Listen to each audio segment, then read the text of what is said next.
Hey all, this is just my preliminary thoughts on the combo of Emma and Eunhwa tactical upgrade. I'm sure many of you are particularly curious on the trio's performance, as this is really the first time we have units designed to synergize with three of them. And although technically this is not the first trio that we had with Rouge, Blanc, and Noir, the bunnies are typically used to at the same time with either Rouge Blanc or Blanc and Noir, and not all three of them at the same time.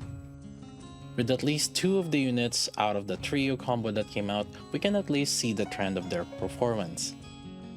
Now, testing these two units was a little bit difficult in different sense. The biggest struggle on normalizing my tests on these two come in a few factors.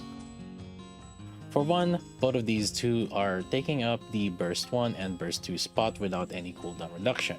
This forces us to bring a separate cooldown reduction unit.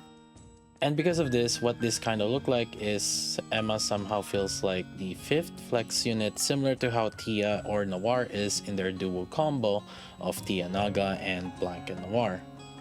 Another thing to note is that Eunhwa does a little bit of extra damage more compared to other supports because of her extra self damage increase.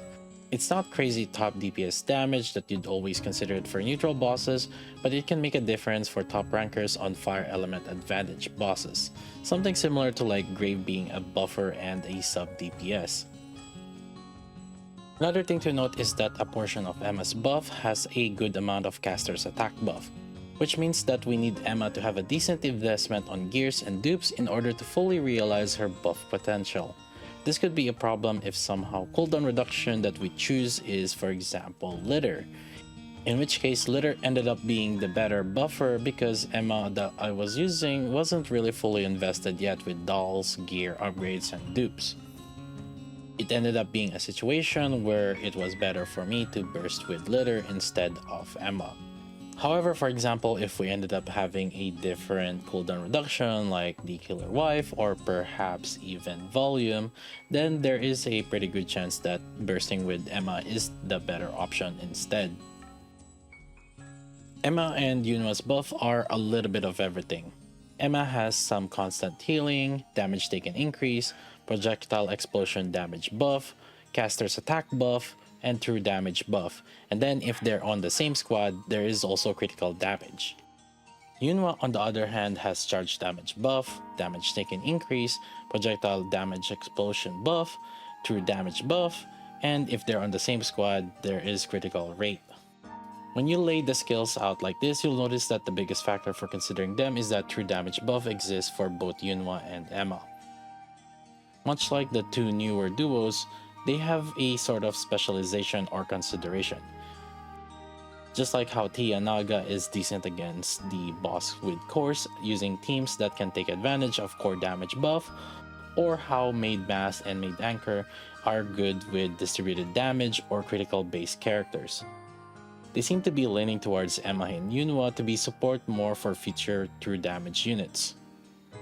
There's also that little bit of projectile explosion damage and charge damage buff, but unless majority of their damage come from their basic attack like Alice or Red Hood and also have a lower charge multiplier to their charge damage, then that charge damage buff is more of a bonus afterthought after considering true damage and not really the main deciding factor of whether we'll use these two units.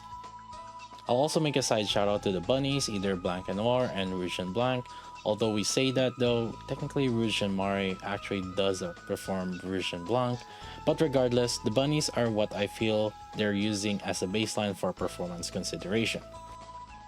This brings up the next pain point on testing these. At the moment, until Vesti comes out, there's not many real true damage units that can fully utilize true damage buffs in the burst 3 DPS category. What do I mean by this? Well, before Vesti, if we talk about the B3 DPS with true damage, there's two main units that come out that people consider, Laplace and Ein. The issue with these two is true damage isn't their full kit or where their majority of their damage coming from. Ein, for example, if my old setup was correct back then, has just roughly half of her damage as the true damage. The other half is from her basic attacks. Plus also, her burst is her true damage, but then when she's not bursting, then she's not doing true damage. This does bring up a good point though. Are there more upcoming true damage DPS? This does happen often for Nikke, where support units tend to be released first and then the DPSs can take advantage of it when it comes out. When Tove and Leona came out, Maid Privity and Bunny Soda came a few months later. When Rouge came out, Cinderella, a heavily considered meta unit, came out the following anniversary. Although Maid Mast and Maid Anchor came out and technically had Scarlet Black Shadow already out for the buffing of distributed damage, they still did follow-up units that could utilize them, like Bready for distributed damage or Eve utilizing Mast for critical rate. And then if we also look at the past 4 solo raids, the top 1 teams for each of these raids also use Summer Rosanna with either Bready, overspec Mihara, or Raven. Looking at these trends, I think there's a pretty good chance that Shift Up would release more true damage DPS soon. Of course, this is merely just speculation.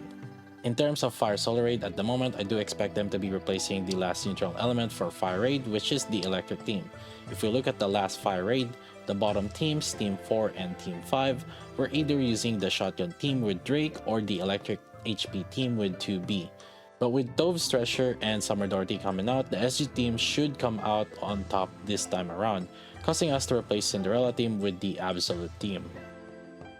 In terms of other elements in Solo Raid, I think it's similar regards to how Summer Rosanna suddenly made a resurgence. It's going to depend on any future meta true damage DPS unit. So there's a good chance that Emma and Eunhwa as a duo could come out to fill in the support role for true damage DPS.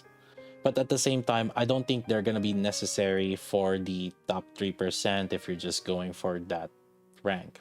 Anyways, these are just my initial thoughts for Emma and Eunhwa, as that is just what we have right now. But when Vesti comes out, we'll do a little bit more testing. Make sure you guys are subscribed, so be on the lookout for that.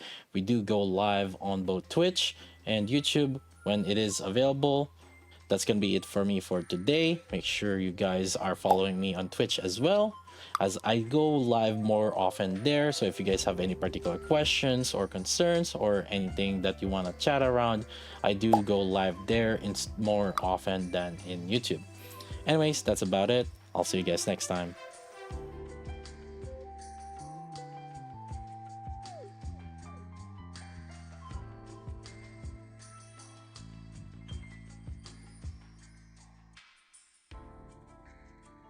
What if Anniversary Nikke is such a damage buffer? Stop! Stop! Stop giving them ideas! Shut up! Shut the f*** up!